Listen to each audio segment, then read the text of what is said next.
let's talk about Minecraft. I'm not gonna bore you with an overly long intro. You probably know what Minecraft is. And if you don't, then click off the video, Grandpa! Go take your ibuprofen. And chances are, if you circle popular video game culture on the internet, then you definitely have been subjected to the massive amount of drama surrounding Minecraft's current state. In many online discussions on modern Minecraft, which are all very intelligent and very insightful, you will find a vile specimen. The Minecraft hater.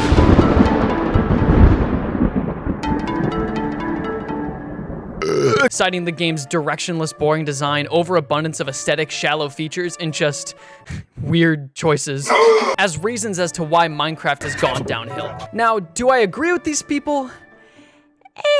I mean, kinda. Like, I get where they're coming from, and I do believe that Minecraft does have a couple fundamental issues that Mojang has yet to resolve, leading to community uproar and criticism. And that's exactly what I want to cover in this video, actually. I've taken it upon myself to scour the internet for critiques of Minecraft. I'm talking Reddit. I'm talking fucking 4chan. Oh, nasty ass bastard! And I've gathered a wealth of Minecraft criticism, and I went up to the mountains, and I studied, and I trained, and I don't know, thought about it really hard. I've seen the Magna Carta. I've seen the Eye of Horror. I have collected all these criticisms of Minecraft and conglomerated them all into this disgusting, writhing mass of a YouTube video on YouTube, in which I am going to try to propose some of my own thoughts and concepts and additions that will hopefully alleviate or maybe even fix some of the issues I see presently in the game. And since I am a game developer currently studying game design, I thought this would be a fun thought experiment and just, you know, just for something to play my game, by the way, Star Drop on Steam. Bro really thought he was annoying orange, bro. So if you like discussions of game design, Minecraft, funny shit, or me, then stick around. Also, before I start, I just want to say this is not a hate video. So if you're here to like shit on Minecraft, then click off the video, Grandpa!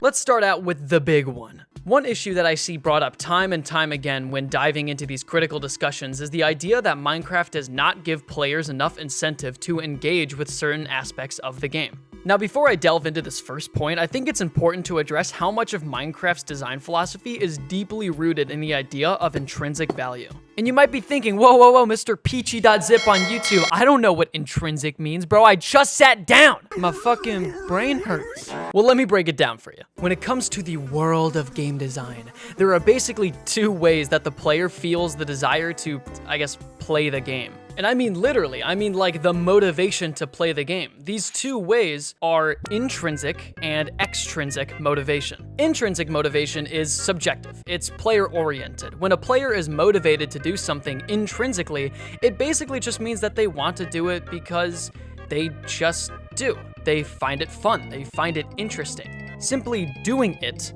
is the reward. Meanwhile, extrinsic motivation is objective, it's game-oriented. When a player is extrinsically motivated, it means that they want to do it because there is a tangible reward they will receive when it is done. For the extrinsically motivated, the reward is the reward. For a simple way to look at this, let's imagine a game where, I don't know, you pick a flower. The intrinsic motivation for that action would be because the flower is pretty, because I like it. While the extrinsic motivation for that action would be because, I don't know, the flower is useful, sure. Ideally, almost all mechanics in a game, discounting story or maybe, I don't know, puzzle games, should have both intrinsic and extrinsic value. And it's totally fine to have a mechanic or set piece that holds more of one type of value than the other. But if you just picked your 759th pretty flower, then I bet your ass is gonna think, huh, man, I could really go for a useful fucking flower right now. And that's exactly my point about Minecraft. Yeah, remember when we were talking about that game? Minecraft supplies the player with a lot of pretty flowers, but just not a whole lot of useful ones. And if you think this like flower analogy is kind of obtuse and doesn't make much sense, then just consider that this actually happens in the fucking game. The torch flower and the pitcher plant. To get these flowers, you must Craft a brush, go down to the ocean and find these underwater structures, brush these blocks of suspicious sand and gravel and hope that you roll the low chance of finding a sniffer egg, then take that egg back up to the surface, place it and protect it from harm until it hatches, and then once it finally does hatch, you have to wait for it to grow up, and then when it finally is fully grown, wait for it to dig up some ancient seeds, in which case you could plant and finally get either of these two flowers. And they do nothing. Subscribe to this channel if you see the fucking problem here. Man, that sure is a lot of effort you gotta put in to pick a pretty flower. Literally! And they aren't even that pretty. Look at the pitcher plant, bro. That shit icky, bro. That's nasty, man. Another great example of this is the new mountain generation introduced in the Caves and Cliffs update. These mountains are really, really cool looking. They ascend to heights never before seen in Minecraft. They have powdered snow and ice. That's it. Wait, never mind. They also have goats, which do nothing. Fuck! Look, Mojang, you have all the fundamentals for a dual-motivated gameplay set piece, but then you fucking fumble the bag like one of these Olympic hammer throwers by literally throwing any semblance of actual gameplay utility outside of building and the occasional redstone engineering. And listen, I do a little building. I do a little redstone on the side. You know what I mean? I'm not making computers and shit, but I mean, like, yo, look at this door I made. Check this out. You weren't supposed to see that. That was the wrong door. But even I, a player who messes around with those kind of things, why would I ever care about skulk sensors or ice? Unless I could put that shit on my wrist, bro. I don't give a fuck. The next example only kind of works, but I still want to mention it anyway. Ancient cities. Ancient cities were added in a similar time frame as the previously mentioned mountains, and I find that interesting because they both have the exact same core issue, just in two different styles. Ancient cities are the same as mountains in terms of their draw being the existence of a unique setting with unique blocks and items specific to that location. But the ancient city takes it one step further, having an extremely dangerous mob lurking around. What is he doing? Inciting the developers to give players actual rewards for going there. And that sounds good, but after searching for 500 eons, you finally find one, open a chest, and it's like, and there's no good shit in here! Now, it's not all doom and gloom. There's still some good ideas here. I understand the loot not being crazy good here because players could stumble upon this place before defeating the Ender Dragon, and crazy gear is kind of the ends thing. I like Swift Sneak being a unique enchantment here, although it's kind of weird too because the most useful place in the game to use that enchantment is in this location, so you'd like either have to like bring an anvil or you know, take it and then leave and then put on your gear and then bring it back. But whatever, A for effort. And you know, I really like the idea of echo shards, a unique resource only available to this structure. There's so much potential for different crafting recipes or use cases. You know, I really wonder what it'll, oh, okay, all right, yep, all right. Whatever. You see how these three have the same problem? All the setup in the world for an interesting and well thought out gameplay set piece, but with no extrinsically satisfying payoff, leading to the whole thing just feeling limp. That's the common thread I see running through all of these structures and attractions. And not just these, I could keep going. Ocean monuments, woodland mansions, jungle temples, the entire archaeology system low-key, piglin trading, even some biomes just don't do enough. Minecraft is, among other things, yet primarily, a sandbox game. However, the game's biggest failing, in my opinion, is the fact that it simply does not give players enough incentive to explore and adventure through the sandbox world. Why would you do that? Why would you do any of that? And I'm not saying literally everything needs to be useful. You know, some pretty flowers are nice for just being pretty. The music disc that you have to craft back together from its broken pieces, or the unique armor trims for each and every structure type, those are awesome. Keep them. You don't have to make those have some kind of explicit use. I'm just saying that when I go through all of these ordeals to experience these aspects of the game and to overcome these challenges set by the developers, if all I get at the end are a banana peel, fishbone, apple core, dented tin can, 2 nickels, and a paperclip, I'm gonna lose my fucking mind!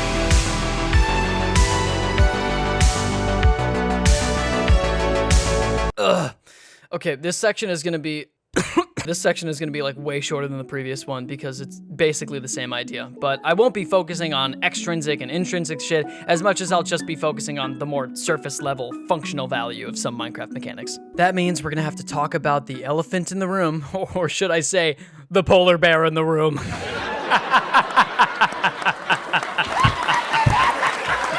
We're gonna be talking about the polar bear. It's the polar bear. Humor me for a second, if you would. What does the polar bear do? Nothing! Now get the fuck out! The polar bear is a perfect example of what I call a functionless addition. Purely aesthetic, with no real gameplay relevance whatsoever, and not even a good intrinsic pull in the same way a block or niche addition would have. Real stinker territory. These are your goats, your pandas, your llamas, your frogs, your bats, your foxes, your... This is fucking D-lister central. None of these guys do anything, or at least what they actually do is one-upped by another mob or is just completely uninteresting. And like I said before, there's nothing wrong with having a little aesthetic addition here and there, but when you're putting all this development time into a mob's programming and art and implementation only for it to not do anything and just sit there like a tub of lard, get a job! Here, take this.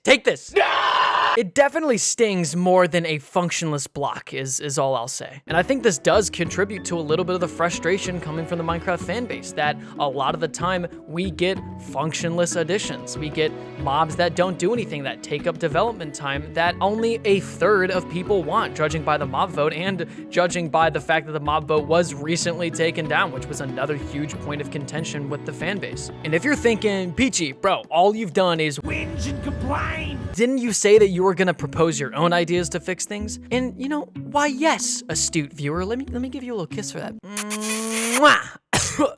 We're about to get real creative in part 2, so let's get our thinking caps on, let's put them on, let's do it, and let's jump right in. Let's jump right. Is that Doug Walker?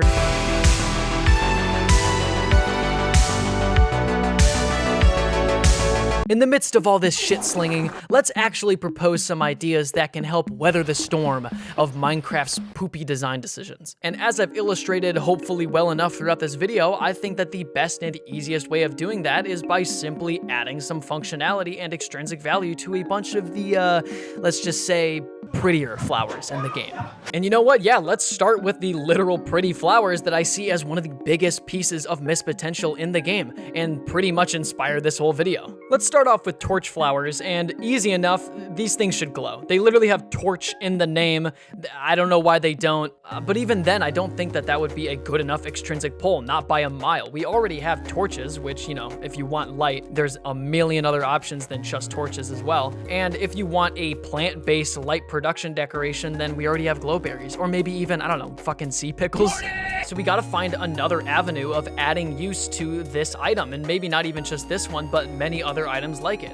And I think we can do that by taking a little detour. Now stick with me here. Let's talk about Alex's mobs real quick. This is a mod for Minecraft that's like low-key goated for a bunch of reasons, but I particularly want to look at a certain way that they made a use out of an item for a mob they added. The mob in question is the bison, and the important item that you obtain from them is the bison fur. Get 9 bison fur and you can craft it into a block of bison fur. Now the reason I bring this up is because I find it particularly interesting the way they went about making this item useful. If you take this block of bison fur and you use the smithing table, you can smith the bison fur onto any boots, and it lets you walk over powdered snow like no problem. And I can't believe I haven't seen this been done anywhere else, but that's such a cool concept. I'm stealing that shit. Let's say you take 4 glow ink sacks, 4 torch flowers, and a glowstone, and you can make a torch flower emblem. Smith that onto any of your armor, and you can glow, like dynamically, like as if you're using Optifine or some shit.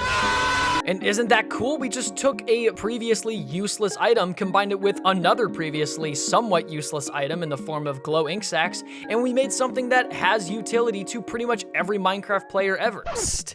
This is Editing Peachy coming at you live from the Peachy studio. I realized that they changed the way that smithing tables work, so now you need like a template to do stuff with it or whatever. So here's like a new template that we're gonna use. This is like the addition template. You find it in villages or like pillager outposts or something, and then you can duplicate it with like emeralds and deep slate. Okay, bye. And while giving otherwise extrinsically useless items a newfound extrinsic use within this pseudo crafting environment is cool, I think we can take it one step further. I think we can go for the double fucking whammy. Let's take a look at the smithing table's inbred cousin, the fletching table. Now, yeah, the fletching table technically does have a use, but you really just use it to turn villagers into stick traders. And I don't know, I don't think that's good enough. In this current socio-economic villager culture, where every workstation has its own GUI, or at least some kind of use outside of giving the villager a job, you turn around and look at the fletching table and it's like, Oh, that's real nice. fuck that! Now fletching tables are used to make cool new arrow types. Every cool new arrow type just takes 2 items to craft, so if you want to make, I don't know, say a spectral arrow, then you just slap your arrow right here, and then maybe do a glowstone dust and a redstone dust, and then boom, there you go. And we can scale this system pretty much indefinitely. I don't know, put like a flint and a diamond, you make a cool piercing arrow or one that does more damage. Maybe just even put a TNT and a fire charge to make a fucking drone strike. We can harness the untapped potential of some of Minecraft's mechanics and recycle them into our mission to add extrinsic value to previously useless items. It's like a potential cycle. It's Christmas forever. Don't think goat horns are that useful? Take 2 of them and craft them together to get a horn crest. Smith that onto your sword and now you can do more damage and knockback when sprinting. Don't like frogs? Right-click them with the bottle to get Frog slime, baby. Frog slime can be used in brewing stands to, like, I don't know, maybe make a new type of potion or something. Maybe, I don't know, like, Or craft them together with slime balls and amethyst to make a slime charm. You smith that onto your armor and now you can heal and get a little speed boost when you're standing on slime blocks. Same thing with honey bottles and honeycombs, because, why not? Think the ocean monument is underwhelming? Think guardians are lame? Guardians? Guardian thorns? Guardian arrows? Oh, yes, please. When you kill a guardian, you get its thorn. You just forge that into an arrow, and now you got arrows that can shoot underwater. Epic and awesome. Also, like, keep it on the DL, but like, if you kill an elder guardian, you should get its thorns, and then you take 3 of them and craft them with the prismarine shit, and you get the trident. Because killing like a drowned and getting a 2% chance is fucking stupid. Rabbits? What the fuck do they do? Rabbit hide and rabbit's foot can now be crafted into, I don't know, a rabbit padding. You smith that onto your boots and now you can walk over powdered snow without sinking or taking damage like the bison block thing. And also, if this doesn't feel like thematically appropriate enough for rabbits, then just add quicksand. And with all these new arrow types out and about, it's a perfect opportunity to reintroduce the quiver, and you can use rabbit hide to make them. Boom, a huge use, huge dub for the rabbit nation. And you know what, fuck it, we don't even have to use the smithing or fletching table. Let's just build off some other mechanics separately. Going back to the sniffer, let's just give them more plants. Getting only 2 is like actually criminal, like genuinely criminal. And you gotta make them all unique in some way. I just mentioned the torch flower. How about we can get a new plant that's like, I don't know, like the chomper from Plants vs. Zombies. I think that kind of thing would be super useful for like a bunch of different kind of farms. And what if like every mob that it ate, it like stored the experience of, and then you gotta give it like rotten flesh for it to like spit out the experience that it got. Like literally AFK experience farms brought to like the next level. You don't even gotta fucking be there. It just happens in the background. And I could keep going. What if you gave bats fruit and they led you to an ore vein? The rarer the fruit, the rarer the ore vein. Or maybe by giving them something like, I don't know, like wheat or seeds, they would lead you to the cave's exit if there is one. And that gives a whole new dimension to seeing a bat in a cave. It's not just an aesthetic thing. It's like, oh, cool. What if I gave him a melon or maybe a golden apple and it could lead me to diamonds? Now, llamas, they could be turned into pretty much ranged wolves, spitting at enemy mobs that attack its owner. Like, it could totally become like a viable offensive strategy to just bring a bunch of fucking llamas with you everywhere. Like, that's so goofy, and it's like, that would be awesome. Llama armor, anybody? Anybody got llama armor? This one's name is Jason. Okay, my panda idea is like really goofy, so stick with me here. Okay, so you know how pandas have like different expressions and shit? What if like, if you played around with them and fed the pandas for long enough, they'd eventually drop like a panda charm, right? And each charm corresponds to the emotion of the panda giving it. And if you get like 4 different charms from 4 different expressive pandas and like a diamond, you can craft them together and get a panda whisperer template or some shit. You can take that, smith it onto your armor, and now you get stat buffs when you're in like a jungle-like biome, like regen and strength and stuff like that. And maybe if you smith a panda whisperer template onto all your armor pieces, like the jungle animals will like fight for you, like wolves or something. And now you're like this nature sorcerer wizard. You speak to the trees. Like, it'd be so goofy and give pandas like a really weirdly extensive, expressive gameplay piece. And I could keep going and going, but honestly, like, I think I'm just gonna leave it off there. Before I end things off here, I do just want to reiterate that I think Minecraft is still like an amazing game despite these issues. It has stood the test of time, and the people working on it haven't like fucked it up at all, honestly. They're doing a pretty decent job, especially with that new creaking shit. Did you see that, bro? Oh, it's kind of lit. It's kind of lit. That biome as a whole gameplay set piece just seems really, really cool and unique and interesting. And I just hope that whatever items are uniquely present within that biome or, you know, dropped by that mob are, you know, given a little extrinsic love, you know, a little extrinsic value, you know what I'm saying? You know what I'm saying? But yeah, this video was fun to make. It was an interesting thought exercise. These were my additions, tweaks, enhancements to Minecraft to alleviate what I find to be the most pressing issue in its current form. And I think that this would justify pretty much an entire update surrounding just adding functionality or extrinsic value to some of these otherwise kind of underwhelming, kind of lackluster items and structures and stuff. But yeah, what do you guys think? Do you guys have any cool ideas to give functionality to some Minecraft items? What is your idea on what the polar bear should do? What should the polar bear do? Tell me. I really do want to know. Leave a comment in the comment section below. If you like this video, then like this video. And if you like me, wink, then subscribe. Yeah. That's it. I'm gonna go, and yeah, I forgot the pitcher plant. Fuck!